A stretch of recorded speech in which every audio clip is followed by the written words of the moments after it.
Hi, I'm Jack Crumbly, and I'm your host for View from the Delta. And this week we have a very, very special guest, and that is none other than Mr. Clifton Blanchett. For many of you who may not know that Mr. Blanchett is a native St. Francis County, a Forest Cityan, and he's also a former Mustang. But he has not only while he was here did he excel in track and field, but in athletics, but he also left here. He moved on to college and he has been a consultant, has his own consulting firm, and he's just done a number of marvelous things. But I won't get into his entire history. I'm going to allow him to have an opportunity to say that. But I would just like to say hi, Mr. Blanchett, and welcome to A View from the Delta. Hello, Mr. Crumbly. Thank you very much. All right. Also, to our listening audience, I also would like to tell them that Mr. Blanchett is also a minister. So, with now, I'll go back to my regular format, and that is while I've had the opportunity to meet you on occasion, and I graduated from high school with your older brother artist. But could you tell our KSIP listening audience a little bit about Clifton Blanchett and some of the things like, well, we know I've already told them you graduated here, but some of your history while you were here. I know you were Stella, a track star. Just tell our KSIP listening audience a little bit about Clifton Blanchett so they will know the Clifton Blanchett or Minister Clifton Blanchett as well as I do. Okay, thank you very much. Well, I appreciate this opportunity, first of all, to get a chance to come in and meet with you and get a chance to talk to your audience today. I grew up in Cold, Arkansas. My family originated from Newcastle, which is called the bottom around here. And I grew up in Cold, went to school at Stewart, and I was one of the first kids to integrate back in that time into the all-white schools. I integrated into Caldwell Elementary School as a fourth grader. I probably would have been integrated into the school in the third grade had I not cried, my brother and I, and convinced my mother to let us stay at Stewart for another year. But at the conclusion of that year, I transferred over to Caldwell. But now, the decision for her to go to Caldwell was a unique one because I have to credit my mother for having a lot of foresight. I was playing with my neighbor across the road, a young white boy, and he and I was playing, and it was time for me to get my homework. And my mother told me to, Cliff, go get your books, get your work, and come on over and finish your homework. And so David, his mother was working, so he didn't have anyone at home. So he asked my mother, could he go and get his book and come back and do his homework with me? I said, sure, fine. So he comes back, and he and I were in the same grade, same age. He had a new book. I had an older book. My mother looked at the book and said, so, let me see your book, David. And she looked at the book, and David had a brand new book, right where you write your name in the book. No one was listed but his name. She went over and looked at my book, and I had about 10 or 12 people's name listed in my book. And matter of fact, his sister had graduated about 7 or 8 years prior to that, and her name was in the book. And here again, so my mom really got angry because she recognized the fact that we were getting us a secondary education at the time because we were getting hand-me-down books from the white schools by the all-white school board. So we didn't get it. So my mom made the decision to integrate us at a time in Forest City when the racial tension was rather high. Right before they had the riots at Lincoln, I was at the time at Caldwell in the fourth grade. So growing up in that environment, having to integrate into the all-white schools at a young age as a child, I had to endure a lot of racism, a lot of stereotyping, a lot of name-calling, a lot of things for those 2 years before we had mandatory desegregation in this area, I was in the sixth grade. So I went from Caldwell to Alton McDaniel and did not see my African-American friends for 2 years, which I got when I got to the sixth grade. So during that time frame, I learned a lot of how to survive on my own, how to fend for myself, how to basically live in an all-white world for basically for 2 years, because nothing really changed during that period as far as them recognizing the fact that a black kid was going to school. Everything was pretty much status quo. So I got a chance to get an inside look into how white America's children looked at their education, approached their education, and approached life, so to speak.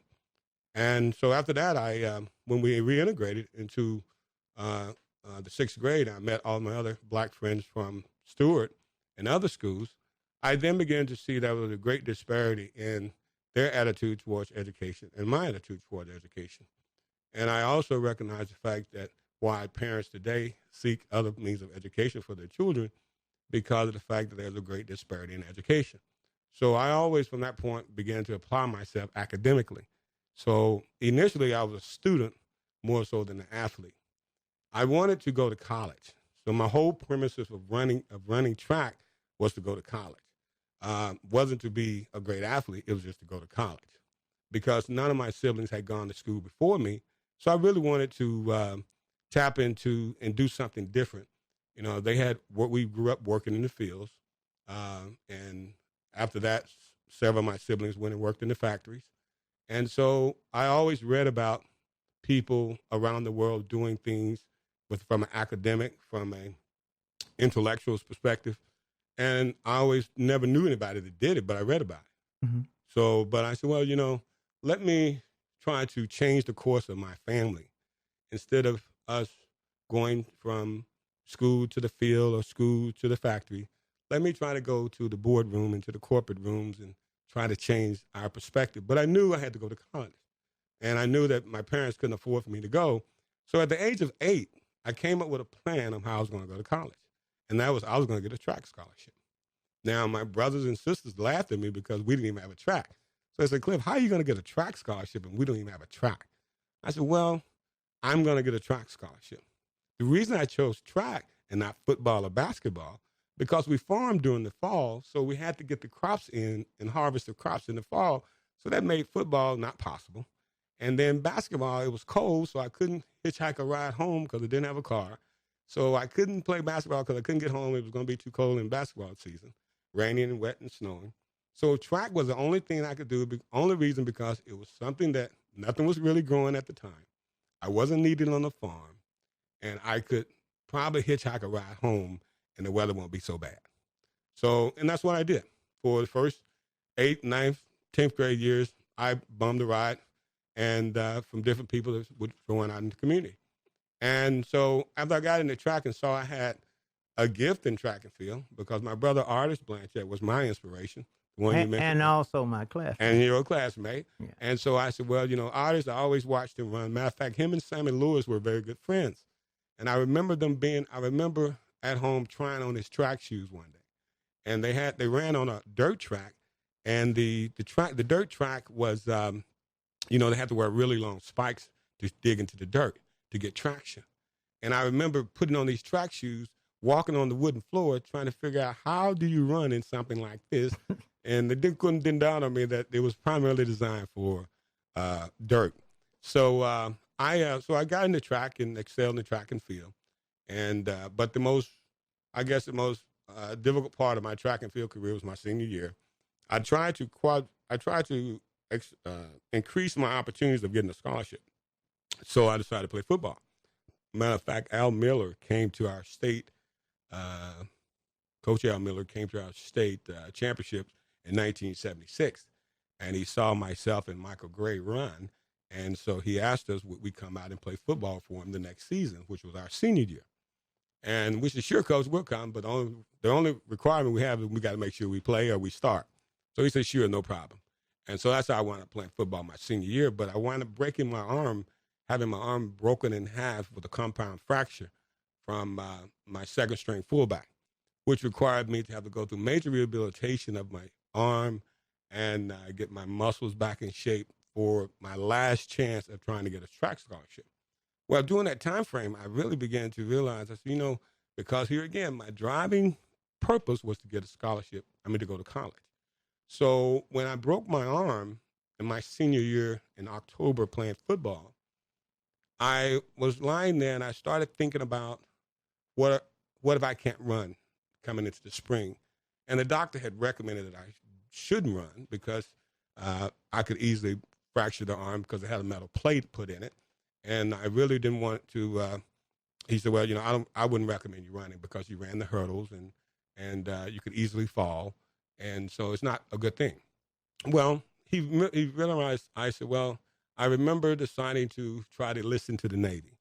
It was in 1976, right when the GI Bill was going out. In December 1976, I had started enrollment into the Navy. I had gotten a job. I had gotten my school assignment to be an air traffic controller on an aircraft carrier. I always wondered to this day, what would my life have been like if I had been an aircraft controller on an aircraft carrier? But the night before that, before I had to be sworn in, I'd done most of my recruitment paperwork over in Memphis, Tennessee, at Middleton Naval Base. But because you were in the state of Arkansas, I had to be sworn in into my home state. So the only thing that was left to do was to go to Little Rock and get sworn in. Well, lo and behold, that night I had a dream. And the Lord appeared before me and said, Cliff, if you really believe in me and believe in yourself, you would turn down the opportunity of going into the Navy, and you would trust in me and let me take you through rehabbing, and we're going to get us a track scholarship like you set out to do. Well, that next morning, the Navy recruiter came, and I told my mother, I said, Mom, I don't think I'm going to go to the Navy. My mom wasn't too keen on it anyway, so she was like, well, thank you, Jesus. I'll agree with you. We'll just let the recruiter know that you're not going. But the recruiter shows up that morning after having done all that work, because here again, the last thing needed for me to do to get sworn in. So those of you that have been in the military, that have been recruited, you know how much effort has gone on already.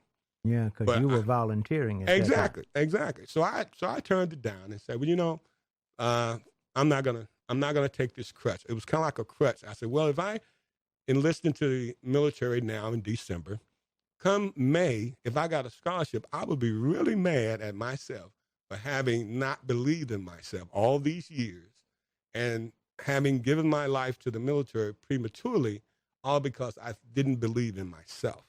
So I turned down that opportunity, and came February, I began to rehabilitate my arm, and the newspaper, it came out that I was, washed up, and I was being beaten by athletes that I was winning against years before.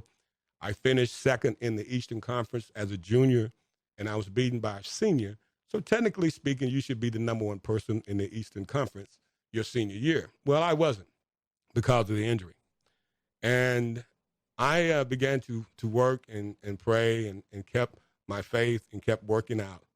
And what a lot of people don't realize about that track team, that was a praying track team. A lot of those guys were very connected to God, even as children. We never ran without praying. I never competed in an event, which was normally about 6 events per meet, without praying. So at least 6 times every track meet, I prayed. So we were praying children, and because we didn't have anything, so we had to have faith. That team had a whole lot of faith. And I contribute a lot of that to Coach Rooks. Coach Rooks was a mastermind at getting us the maximum out of his athletes. So that year, I went ahead and started working out. My mom came to see me. I was in Helena, and we had a meeting in Helena. And I began to start coming back into my own. I began to get my groove. I was finally kind of like Stella got her groove back. I began to get my groove back. So I began to realize, I said, let me give it my all. Let me not be so hesitant. Let me not be so concerned about falling. Well, that afternoon in the Helena relays and the prelims, I broke their meet record. I think I ran a 19.4, 19.3 in the 180 low hurdles. Well, the paper came out that afternoon in the prelims, interviewed me, and the press was there that night to see the record being broken again. Because in the prelims, if you break a record in the prelims, you're not running your best. You're not giving it your all. You're just qualifying. But if you break the record in the prelims, then chances are you're going to take it down even further in the finals. Well, that evening, it was such a great day. It was a hot day, kind of like a day like today. And whenever you have a hot day, in the evening, the track has a tendency, it gives off heat. And that track has a tendency, if it's a good design track, will be a lot softer at night and have a lot more spring and bounce in it. So as a hurler, I was very concerned about this. I was a scientific hurler at that. So I always looked at the environment and the conditions of the track to determine how the track was going to perform to me.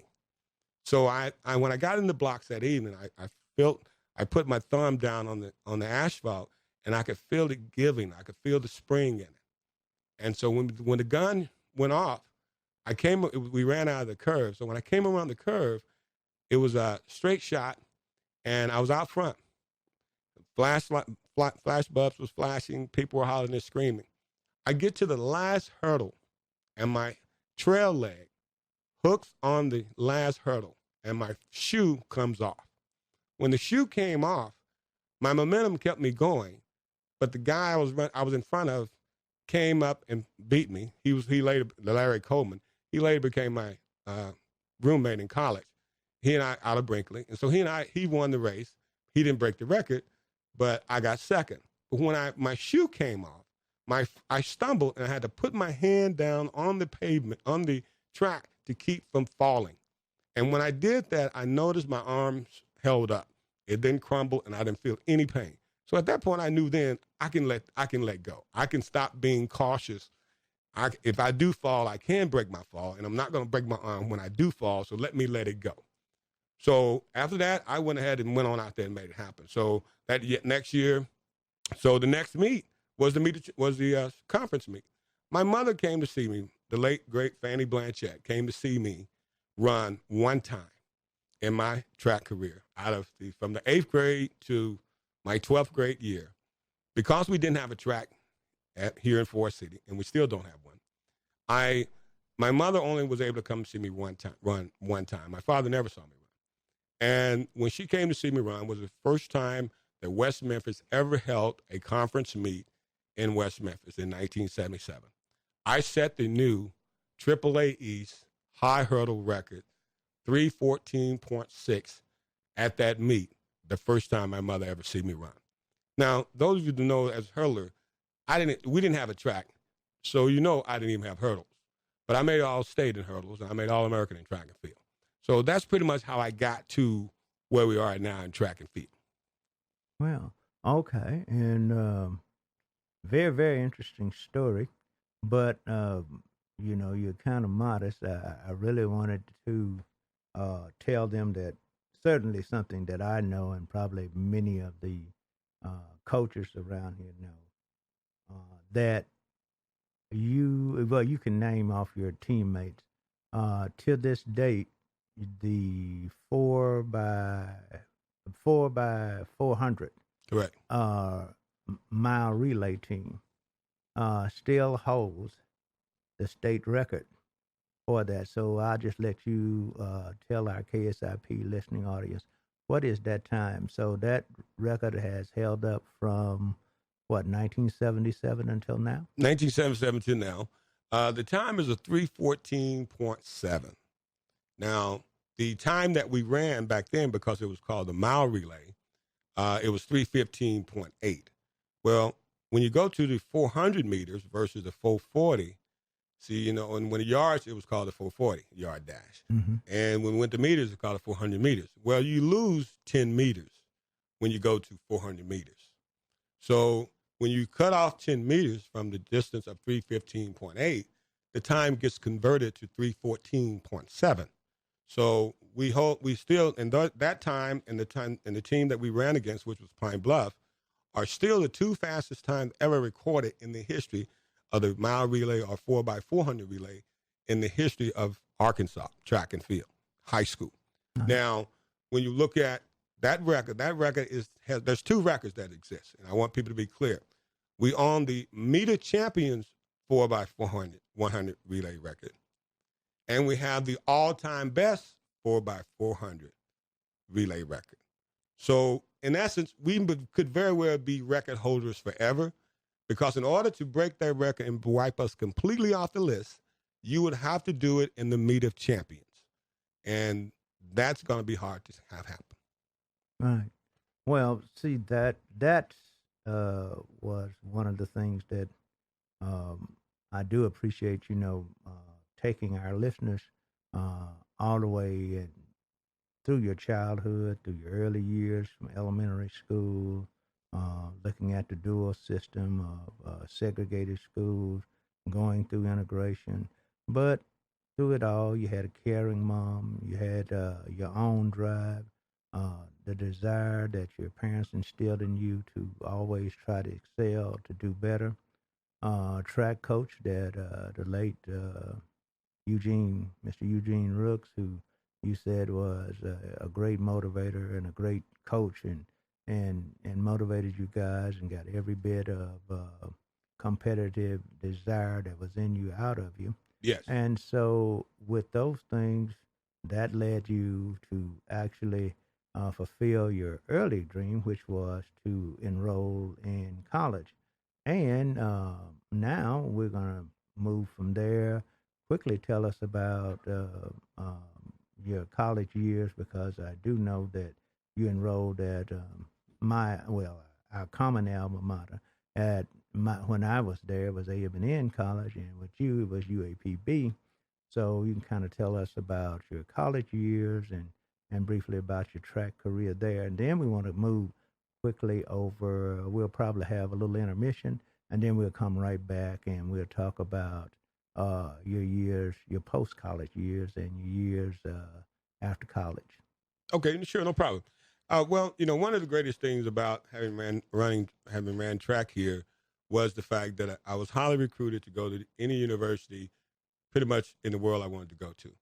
I was highly recruited, but I had a choice, and I chose the University of Arkansas at Pine Bluff.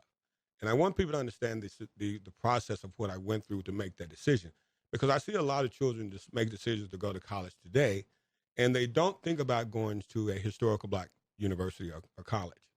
And the experience I got there and the education I got there was so valuable and was so, broad. And it was so well-rounded that, it really allowed me to leave Arkansas once I finished 4 years at the University of Arkansas Pine Bluff and to go out into the world and compete with the brightest minds that the military could find. Because what happened when I went to college, I went to school on a 4-year track scholarship, full paid.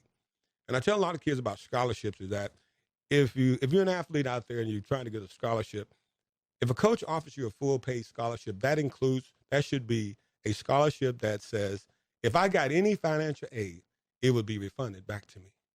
That means you have a full paid scholarship. If you have a scholarship that goes towards any portion, if you have a scholarship that where your financial aid goes towards any portion of your existence there on that campus, then that's not a full paid scholarship. You're basically subsidizing your scholarship, and you got a partial scholarship. But so universities around the country was offering scholarships, but they would offer partial scholarships. And back then we had what is called the Basic Equal Opportunity Grant, which is a BOG. And back then, most African-American students, unless their parents had gone to college and made a little bit of money and had moved in a little bit into the middle class, most of us qualified as an index of 0. Now, which that meant that if whatever school you applied for, if they accepted you, your tuition was paid in full because your index was 0, no matter what the tuition was. So what they were offering scholarships where you come to my school, you apply for the grant, and we'll make up the difference. Well, that means that the real money is coming into them from the tuition from the grant. The buildings and the dorms and the food they already have. So that wasn't a scholarship. So I felt that was a subsidy, not a scholarship. So most of the schools that really wanted me to come there under those circumstances, I refused. When Coach Grant came to me from the University of Arkansas Pine Bluff and said, Clifton, I'm going to offer you a full paid scholarship, and any money you get given to you through any means of financial aid will be refunded to you. And I said, where do I sign? And that's where I went. So I went there and got a full paid scholarship. I never spent a dime for my education, and I got a great one. One of the greatest things about having gone there was that I got a chance to be the vice president of student government. Do you know what it is to be the vice president of student government of a university? That means that you get a chance to meet any and everybody that shows up. I remember when Dr. Maya Angelou passed away. I said a lot of people cried because they knew of her poems. I cried because I knew Dr. Maya Angelou. That was the difference. Because I went to the University of Pine Bluff, and she loved us. She would come by and read poetry to us. I remember doing Why the Caged Birds Sing in and it's part of a pageant that I was in at the university. I was involved in, I pledged Omega Psi Phi Fraternity Incorporated. I'll forgive you. That's okay, though. And, of course, Coach Brooks, was my inspiration. So, he was my mentor. So I followed in the footsteps of my great coach. But you were one of my great teachers, too. So, but anyway, I got a chance. But also one of the things I got there was I got introduced to the military. And one of the things they had at the University of Arkansas Pine Bluff was that all male students had to take military science.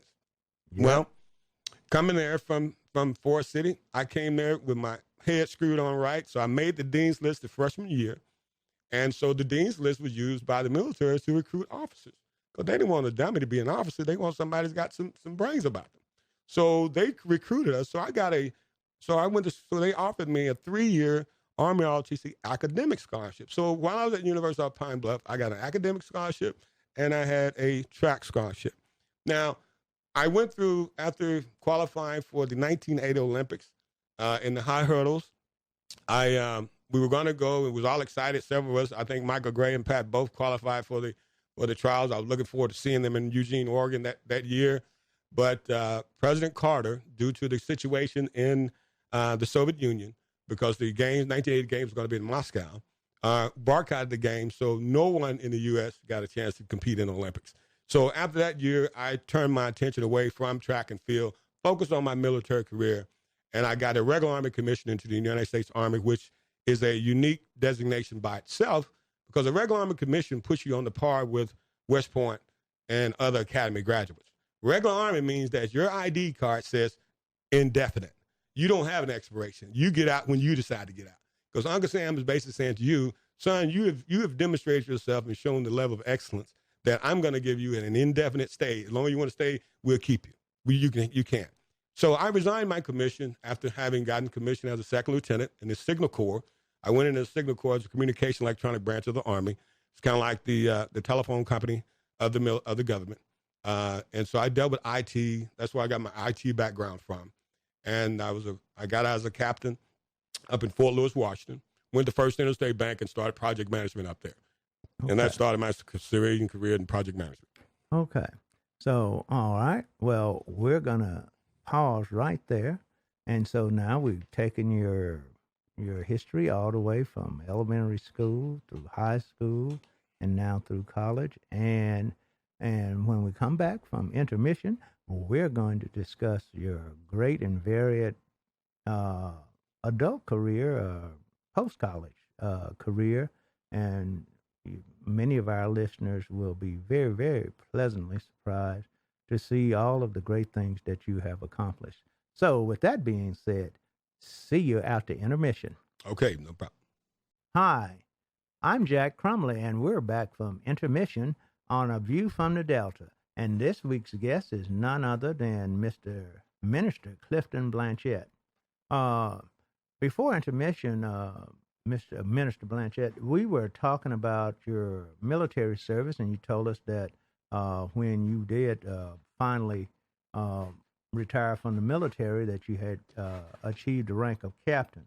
But for our KSIP listeners, you had a phenomenal career afterwards, and now I'd really like for you to share with our KSIP listening audience some of your accomplishments as in the field of project manager. And so if you start there, and then we'll get into your sales and marketing, and then into your entrepreneurial side, where you actually run Clifton Blanchett's consulting company. So we'll try to take that in this order. So now, give us, after you retired from the military, tell our KSIP listeners about some of your experiences as a project manager. Oh, sure, no problem. I didn't, just to correct the record, I didn't retire from the military. I spent 5.5 years. I got out as a captain. And then I went and made a great life as a civilian. And one of the first things, when I got out of the military, one of the first difficult things I ran into, and of course, there may be some other veterans getting out of the military that may have the same problem even to this day, because I find that history has a tendency to repeat itself. When I got ready to get out of the military, I had a college degree. I had been a manager for 5.5 years. I had been an officer. I had the rank of captain, and I was doing, pretty good. Now, one of the things that when I got out and put my resume together and started looking for work, here I walked in. Now, some guys, a lot of the enlisted soldiers, I really feel for them, because here I am as an officer. I walk in with degree, experience, and I still could not cash in my face. I still could not get someone to give me any opportunity, because a lot of times people that have no familiarity to the military has no understanding of the in-depth knowledge and skill set that you may have gained while you was in the military. So they really don't know how to understand it, so they don't know how to credit it or give you credit for it. So I had to learn how to rewrite my resume so that I can articulate what I did in the military to get a start. Well, let me tell you about this. There was a junior career seminar agency that specialized in military officers getting out the military. They had a seminar where you would sign up and you would come in for a weekend, and they would deprogram you and get you ready, and then they would bring in companies on Monday and Tuesday for you to interview. Well, I was in Washington State, up in Tacoma, Washington at the time, stationed at Fort Lewis, and I got out of the military, and I flew down to San Mateo, California, for a career seminars job fair. And they basically taught you how to interview over the weekend, demilitarized you, deprogrammed you, and got you ready for a civilian job. Well, most of the people there everyone there were officers. We had Air Force pilots, we had Navy pilots, we had Army officers, Marine Corps officers, the whole gamut. And everyone had degrees, because in order to be an officer, you must have a degree. Well, the companies came in and interviewed, and I was the only black guy out of about 20 officers that was in attendance. Everybody got a job except me. Then there was one guy I interviewed with from First Interstate Bank. He happened to have been a former military officer. He had gotten his job at the bank through that agency. So he had a little bit of sense of loyalty to the agency, as well as being a West Point Army graduate himself. So he and I kind of had a really good interview, but it didn't really have any openings. So he said, well, I'm going to keep your information and keep in contact with you. 6 months passed. All my other friends that I kept in contact with were now working at companies. I still was not working. He called me and said, Cliff, are you working? I said, no, I'm not. He said, I've got a loan shop, but I want you to fly down to Los Angeles, and I'm going to put you up in a hotel, and I'm going to have you interview with one of my managers, because he was a vice president at the bank at the time, and see, can I get you a job? That's okay. I sure appreciate it. I flew to Los Angeles. I had no money in my pocket. I went there with $20 in my pocket. They put me in the Bitmore Hotel. Now, if you ever been to Los Angeles, if you know anything about hotels, the Bitmore Hotel is the creme de la creme of all hotels in Los Angeles. Yeah, you were. They have gold faucets in the hotel. Now, here I am, a military guy coming from the field in the military, sleeping in the tents and all that kind of stuff. And now I'm sitting in one of the finest hotels. Now, at the time, I did not know it was that fine. I saw it, but I did not know how it really ranked in the scale of things. So, but here again, and they arranged for, I remember walking out on the street in Los Angeles, never been to Los Angeles before. That morning, I got dressed and had to walk over to the bank and get ready. And I only had $20 in my pocket. So when I got out there, I was very careful on what I was going to spend money on. So I was walking to get to the interview, and it took for a while to get there, and I'm beginning to sweat. And I said, well, I'm going to be looking really trouble if I wait to do an interview. So let me flag for a taxi and get a ride. So I flagged the taxi. He didn't tell me how close he was. He puts me in the taxi, ride me another block, and then takes all my money, and I was already there. So here again, I go in, interview, got the job, and moved to Los Angeles. That's how I wound up in Los Angeles. I became a project manager at First Interstate Bank. And there, because project management is very similar to doing a mission. And that's what this guy told me that hired me. He said, Cliff, project management like doing a mission.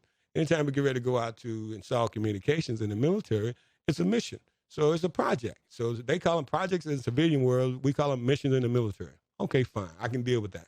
So that's what I did. I went ahead so I started being a project manager, managing IT projects because my background is IT from the military. So I started doing information technology projects, designing computer systems, designing LAN WAN. And the microcomputer was just beginning to take off. Mainframes were the biggest thing back then. But I knew the microcomputer was going to be the wave of the future. So here again, if you're out there looking for an opportunity, I looked at the trend. I said, everything's going to get smaller. Even though the PC was just showing up, I said, everything's going to get more condensed. So I focused on the micro side of computer technology from the start. So I started doing things with laptops. I had one of the first laptops anyone ever had. It was made by a company called BDM. It was called a Grid Compass Computer. The military had bought it for a program they call MCS2. And the whole concept was to be able to transmit data bursts or send texts like we do today on the battlefield without having to communicate or talk. Because with jamming and radar detection and things of that nature, you don't want to get on the microphone and talk on the radio and talk because it gives you direction finding. So if you can just send a burst, they can't tell where the burst comes from. So today, the high-tech battlefield, I helped develop a lot of the high technology that are being used that were used in the Persian Gulf and in the Iraq War. I developed a lot of technology working for an agency of the military. It was called ADIA, the Army Development and Evaluation Agency. So I got a chance to deal with a lot of technology stuff before I got out of the military. So when I started dealing with this technology in the civilian world, I was already in tune to it because I knew about dealing with micro technology. So I made a living, a very good living. I started working for Ashton Tate, which was the developer of DBase. DBase was the biggest database program back in the days. So I started as a software test engineer with them after I left First Interstate Bank. But one of the biggest things that happened at First Interstate Bank was I was the project manager for the world's tallest high-rise fire. In 1988, First Interstate Tower had a major fire in the middle section around the 12th through the 16th floor. I got a call the next day from that same guy who brought me to the bank and said, Cliff, we have a chaotic situation. I know you saw the fire. He said, I need someone with military experience who can walk into a chaotic situation and give it order. It has no order. People running everywhere. So I happened to be in a training seminar in Beaumont, California, which is out in the desert near Palm Desert. Mm-hmm. And I decided they brought me back in, and I started that next day managing that project. In 9 months from the time I walked in there, we had that building restored and back in full operation. So my background in IT, that's how I got into that. Okay. So, yeah. I noticed that, just listening, you also work for Dole Fresh Fruit, MBNA Bank. You work for 2 auto companies, Honda and Nissan. So, for a guy who was born in we won't even say Coat, but born at Newcastle. Yeah. And that's quite an accomplishment. Now, I'm going to fast forward for the sake of time, and we talked about some of your athletics accomplishment, but I'm looking here at your resume, and here I noticed that you got into alpine skiing. So how does a guy from Coat, Arkansas, end up being an alpine skier? So if you can just take a few minutes, I know we might be sidetracking, but sure, that's interesting for our audience as well as myself. We would like to know. So just take a couple of minutes and tell us about that. Okay, no problem. Well, you know the old cliche, black folks don't ski. All right, we've all heard that. Well, what happened, I had bought into that myself. I believe it or not, I had bought into that. And what happened, the reason I got into skiing, one day I was the only African-American officer. A lot of times as an officer back in the days when I was there, I may have been the only African-American officer in the unit.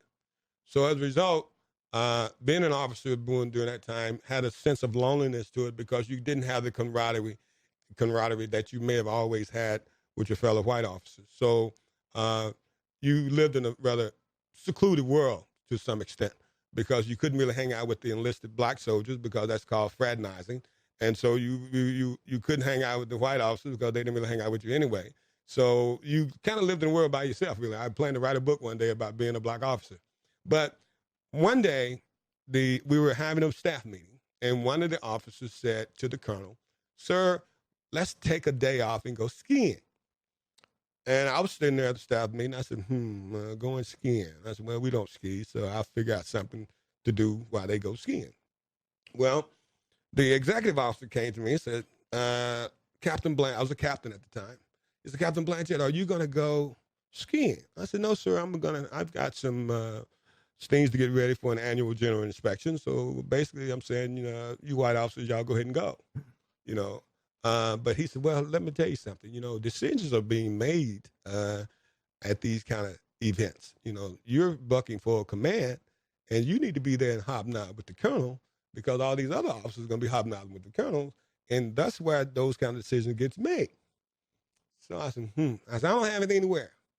And I was big into hunting. I really got big into hunting back when I got in the military, so I had all this hunting stuff. He said, well, you got hunting clothes. Wear some of your hunting stuff. I said, I don't have any skis. He said, well, go down to Morale Support and rent some. So every reason I came up with, he had a solution. So I said, okay, fine, I'll go. So I went out, and I said, I don't know how to ski. So some of the guys gave me some pointers, and I didn't take a lesson. That was a mistake on my part. I didn't take a lesson. So I said, well, let me just go ahead and I started getting a knack for it. Of course, being an athlete, old jock, I said, well, I could kind of figure this out. It can't be that hard. They're just on skis going down the hills. Got to be something to it. So I didn't take a lesson, but I started getting a little bit more overconfident. So I went up another lift that was a little bit higher. I should have been on. So I realized then I don't know what I need to know. Let me go back down. Well, this was in the afternoon. I was having a good time. Here again, still hadn't taken a lesson. And I topped the hill, and I fell forward. Because I hadn't taken a lesson, I didn't know how to fall. So I put my hand out in front to break my fall, and my hand just slipped out from underneath me, hyperextended, and dislocated my left shoulder. So, my face fell, hit the snow, and I slid downhill until I was able to stop myself. To me, it felt like almost 40 yards on my face. When I rolled over, the black skin on my face was white from the skin having been rubbed off. And I was in pain. I started aching, and I coughed. And of course, being in the military, I hollered for the medic.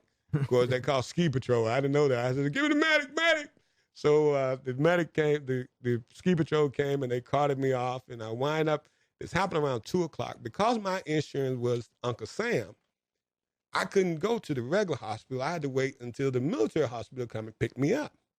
Well, they didn't really seem like they were really that concerned with picking me up. So I sat there from 2:30 to around 9 o'clock that night before the military brought me down off that mountain, came up and brought me down off the mountain, took me to Madigan Army Hospital in Tacoma, Washington, and relocated my shoulder. Well, by then, I had so much inflammation, so when they got ready to relocate the shoulder, it was so much agonizing pain, but it did pop back in. But after that, my friends didn't give me no love because here again, they said, well, we don't ski anyway, so you should have broke your leg. That's what's going to happen. So I didn't get no sympathy out of my friends. But I went back during that summer and looked at how I enjoyed being up there. I looked at how fun it was prior to the injury. And I said, let me take a different approach to this sport. Because see, by me being the only black guy on the trip and the only one that got hurt, I really wanted to change that stereotype. I said, I'm the only one on the trip, the only one got hurt. That's, go figure. Mm-hmm. So I said, well, I'm going to change that. I'm going to change that perception. So during that summer, while I was rehabbing my shoulder, sitting there on the sofa, working my arm with an elastic band to strengthen my arm and lifting weights, I joined the Professional Ski Instructors of America. And when I joined them, I got access to all their literature to become an instructor. So I taught myself with all their literature and videotapes and what have you during that summer how to ski. So the next fall, I went up and with my lesson plan in hand and started training myself how to ski. I taught myself how to ski so well that the first ski lesson I ever took officially was when I became a ski instructor at Bear Mountain Ski Resort, and I took ski lessons as part of the instructor's lesson, as part of our, what you would call your in-service kind of training, Mm-hmm. because I knew more about skiing than the instructors did because I read the books. I watched the video. I got the theory. I had the terminology down. I knew all the mechanics. I trained my mind so that my body can do it. See, with skiing, it's about training of the mind. I came up with a concept called, if you can see it, you can ski it. So if you can't mentally see yourself doing something, you can't physically see yourself achieving it. So so I got into skiing, and I got into skiing. Then I got into ski racing. That really got me hooked, because being a track star and running hurdles and going around ski gates was like running hurdles, because ski gates and hurdles are basically the same. They're obstacles that you're trying to get around to maintain your speed so that you don't slow down. So I got into ski racing and became a natural.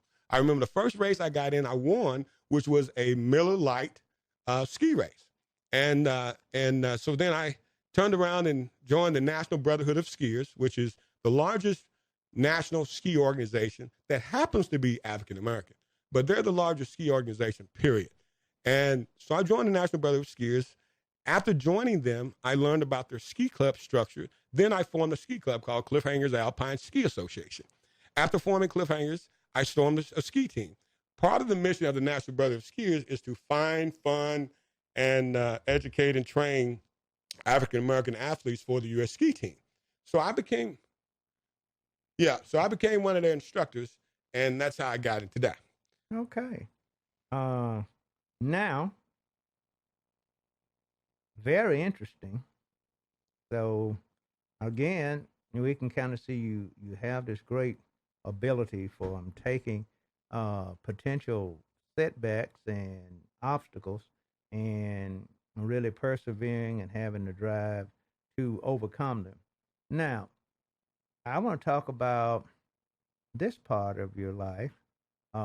You also were a professional bass angling and bow hunting, I would say, champion, all the way to the point of actually having your own, co-hosting a television show on hunting. So could you tell our KSIP listeners how you got over into the sports part of your career?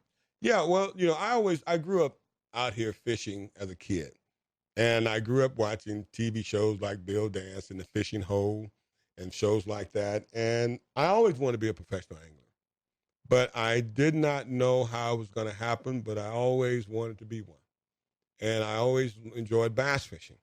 Even though I grew up catfishing, bluegill fishing, and crappie fishing, it was a dream of mine. So I set out throughout my career to prepare myself to one day be able to host my own outdoors TV show and to be able to teach and instruct more people to get involved in the outdoors. Well, I started Clifton Blanchett Outdoors, and I became a pro bass fisherman in 1997. I entered the U.S. Open out in California at Lake Mead in Nevada, and that was my first professional tournament. I finished second in the almost big fish category, and my career got off.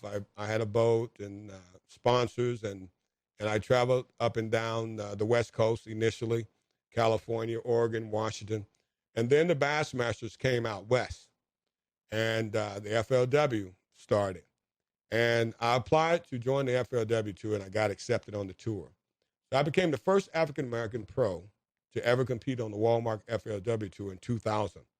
I competed on that tour without any sponsors, with primarily financial sponsors. I had product sponsors, but financial sponsors were hard to come by.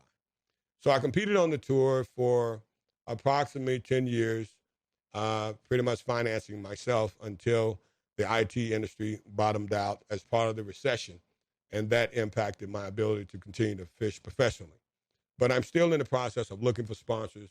I want to return back to the pro tour with sponsors in tow. I won't go back professional fishing unless I do have sponsors, because I know that you cannot win in a tournament where you're fishing with limited resources and you're competing against 150 guys that have unlimited resources. You can never win in those situations. So until the playing field is leveled in professional bass fishing, you will probably never see a large number of us excelling. because we do not excel historically in sports that require sponsorship. If you notice, we most excel in sports that requires ticket sales. So, unfortunately, for whatever the reason, I'm proud of his racism, I have to be honest, that we don't get sponsors like we should. Right. Well, now we're nearing time when we have to close, but now, for our KSIP listeners, to just think about all the wonderful things that you have achieved. And I guess I want to summarize your great journey from being raised in Newcastle, watching your older brother, my classmate, artist, and his best friend, Sammy Lewis, run track, and going all the way through, going to college, into the military, out into corporate America, learning how to ski, of all things.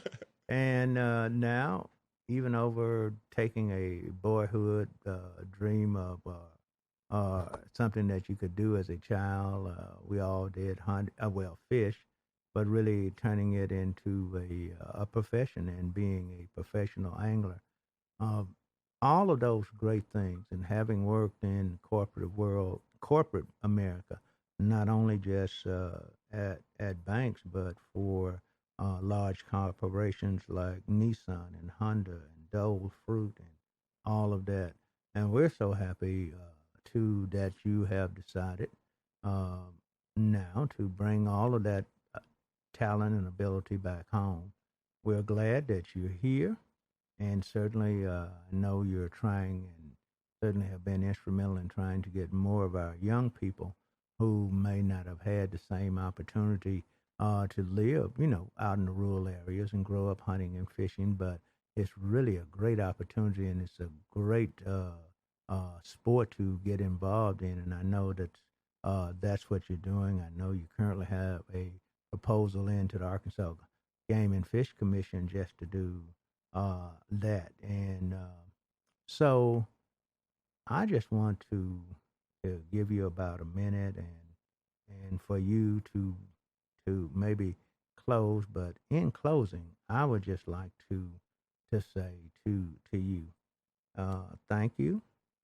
I mean, you could have gone other places, but I'm glad you decided to come back home and to bring this tremendous skill set that you've acquired over a lifetime and experiences that had you not decided to go and be courageous and get out of the safety zone and the comfort of being here in Arkansas, you probably never would have had the opportunity to develop. But with that being said, I'm going to give you about a minute to close, and we're going to maybe bring you back on another day, another opportunity when we have a recreational show and we're talking about youth being involved in different types of recreation.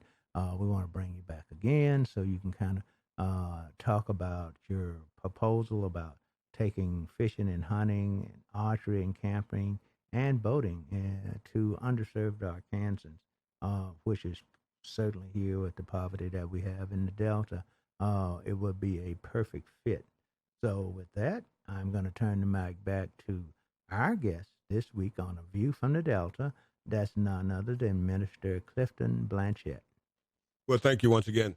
I would just like to wrap up and say that too much is given, much is required. Much has been given of me. I actually came back at God's request. God asked me to come back, to give back. Now, I'm kind of like Abraham. You remember the story in the Bible where Abram at the time, he wasn't Abraham, it was Abram and Sarai. And they were told to leave the home of their kinres and go out into the world, and I'll show you where to go, and I'll tell you when you get there, and I'll send the people, and I'll curse those that try to hurt you, and I'll get those people to try to get back at you, but don't you worry. I just want you to step out on faith and do it.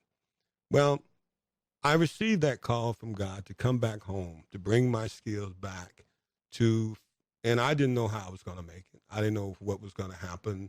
I had a product at the time, a skin shaving system called Shaver's Choice. And I was able to, God had showed me that, look, go to the prison in Arkansas. And I was able to get a contract with the Arkansas Department of Corrections with that product, which really allowed me to move back down here and sustain myself. But one of the things I'm here for is I'm here to give back. I'm here to be a servant. I'm here to be utilized. I'm not here for the envy, the jealousy, any of those things that gets in the way of people being able to give back and contribute. I'm a team player, and only thing I want to do is to help others. I've had a great life. If I die tomorrow or today, you can say this brother has had a super life. God has been extremely good and extraordinarily good to me.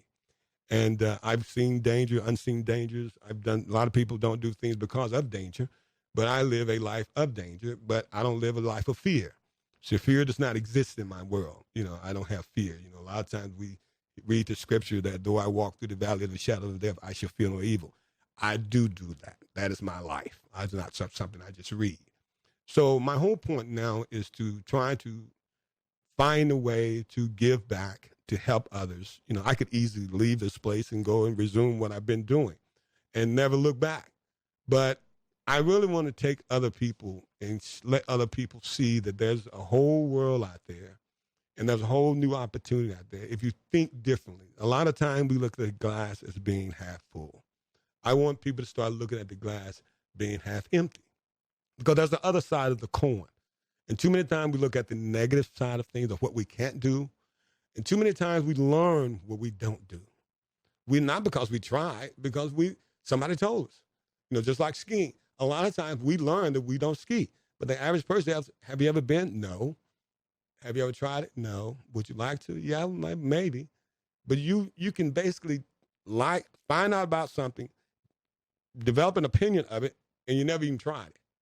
So that's what I'm trying to get people to stop doing, to start looking at ways of saying, hey, look, you can achieve any goal you want to achieve. As a motivational and keynote speaker, one of the things I speak about is builder of winners. I'm the builder of winners. A lot of people want to win, but very few people know how to win. I have 7 steps to winning called the Dresden Plan. And I would like to one day be able to come around and talk to students about it, get speaking engagements to come out and talk to individuals, groups, and to try to motivate and inspire children to prepare to win in every way. Because these steps of winning, and I'll just give them to you free. Those steps are: you dream, you step out, you basically dream. A lot of us have dreams.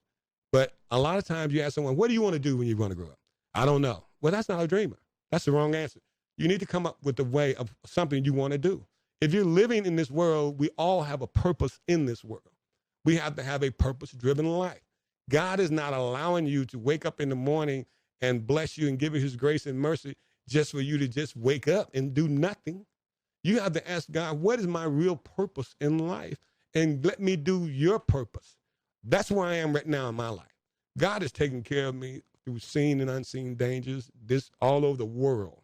I've been to places, I'm up to mountaintops, seen other places, but I've never seen. But this is what I want us to do. I want us to I want to give back and find ways how I can help those, because my Bible teaches me that my job is to help the least of these. Okay. Well, I can say this.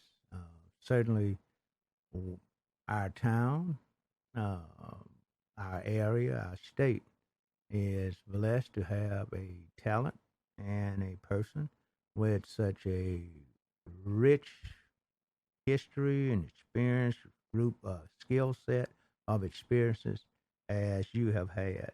View from the Delta, and our guest this week was none other than Minister Clifton Blanchett. So that's this week's View from the Delta, and have a great day. Thank you for having me.